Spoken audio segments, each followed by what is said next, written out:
My name is Don K. Preston. I am the president of Preterist Research Institute of Ardmore, Oklahoma.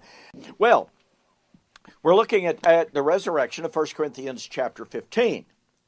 And we are doing that by examining the parallel text of Romans chapter 8.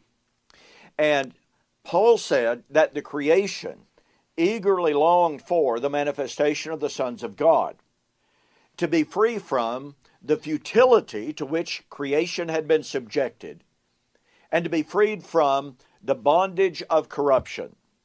Now, that word futility, as I've shared with you, from Mataios and Mataiotis, means failing to achieve. It means the failure to reach a goal. It's the futility of unsatisfied purpose. It's failure, moral failure. Let me repeat this because it's so critical. Mataios and Mataiotis and all of the cognates is never used to speak of physical creation and to describe somehow, some way, that physical creation is not living up to its goal, not living up to its purpose, not fulfilling its destiny. No, there is no use of Mataios and Mataiotis in that manner. Now, Paul speaks of the futility of creation, or the futility to which creation had been submitted, not willingly. So the question, therefore, is, what is futility in the context? Now, I've shared with you that from a purely hermeneutical perspective, for objectivity's sake, and we got to be honest with the Scriptures, we got to deal with the evidence as we find it. It is technically possible that Paul in Romans 8 is using Mataiotis in a way totally distinctive from all other usages. It's technically possible, theoretically possible, that in Romans 8, Paul is using Mataiotis in a way that he personally never uses it in any other context. That's possible. The question is that what he does? Only the context of Romans can help determine that. Only the context of Romans 8 and his immediate discussion leading into Romans 8, or even after that for that matter, can help us determine the definition of futility, Mataiotis. And, you know, I'm sometimes amazed. I shake my head in wonderment at people and the hermeneutic that they attempt to use. And they come to texts like Romans 8 or 1 Corinthians 15 or other passages when their own personal futurism is,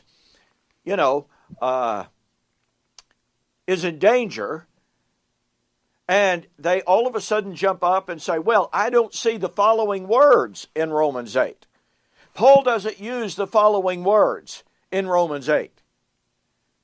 That's such a common practice, but it's such a horrible, horrible hermeneutic. And it's so self-defeating. Well, I could go off on that, but that's enough for that. So the question is, does Paul in Romans speak of futility? Well, Romans chapter 1, he speaks of the futility of the minds of the Gentiles in worshiping and serving the creation. That's the futility of idolatry, which could never bring one to God. Hello? So he begins the book with introducing the concept of futility. The futility of man serving any God but the true God. We may have an inclusio here from Romans 8 or Romans 1 and Romans 8 at least. But he continues, even though he does not use the term Mataiotis, the word, in following chapters, nonetheless, when we look at what Paul has to say, what does he have to say? Well, he talks about the sin. Now watch, in Romans chapter 1, he's talking about the sin and the futility of the Gentiles. In chapter 2, he tells the Jews, do not boast yourselves against the Gentiles, because wherein you condemn them, you condemn yourself. Why? Because you do the same things. Futility. Chapter 3, all have sinned and come short of the glory of God. God has summed up all under sin. Well, what is sin? Sin is from the Greek word hamartia, which means to miss the mark. The idea is from archery, really, and you have a target set up out there, and you got the bullseye set up, and you shoot, and you miss the mark. Well, is that futility? Futility is failing to fulfill the purpose, failing to reach the goal. I would suggest to you that there is, in fact, a direct link between hamartia and metautis in regard to their moral content. So in Romans 1, Paul talks about the futility of the Gentiles, and in Romans 2 and 3, he sums up all men in the same boat. What is that same boat? Missing the mark.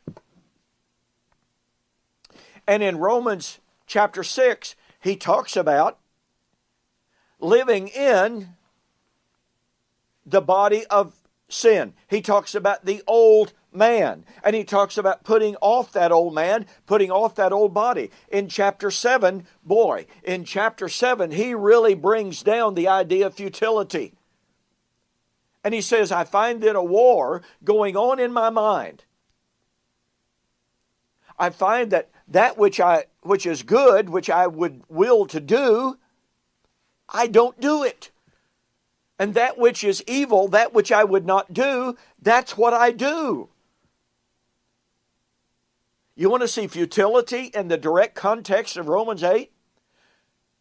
Then look at Romans 7:24. O wretched man that I am, who shall deliver me from this body of death? I wonder if that death is the death of Romans 8. I wonder if that body is the same body as Romans 8. The body that was longing for the day of redemption and resurrection. But do you see the futility that Paul has been discussing from chapter 1 all the way through? It's the futility of man striving to reach the goal, Gentiles striving to reach the goal through idolatry, never achieving it, Jews trying to reach the goal of righteousness, which Paul will discuss, by the way, in Romans chapter 9 even more futility, never achieving it through personal perfection. Here is the futility magnified. Here is futility exemplified. It is man failing to reach the goal for which he was created. Failing to reach that goal because of personal pride, personal sin, personal failure. And yet striving. Well, I'm trying to do good, but I fail. I try not to do bad and evil, but I fail. I do it anyway. That's not futility. And that futility was part of the bondage of corruption, as we will see as we continue, Lord willing, in our discussion of Paul and Romans 8 and the resurrection and the creation subjected to futility. Paul said, that which was intended for good, i.e. the law, became the instrument of death. Is that not futility? Yeah. Everywhere we look in the immediate context of Romans 8, we find Paul's discussion of futility, and it has nothing whatsoever to do with a physical body not being big enough, strong enough, pretty enough. It has nothing to do with bugs, slugs, and mosquitoes. It has everything to do with failing to reach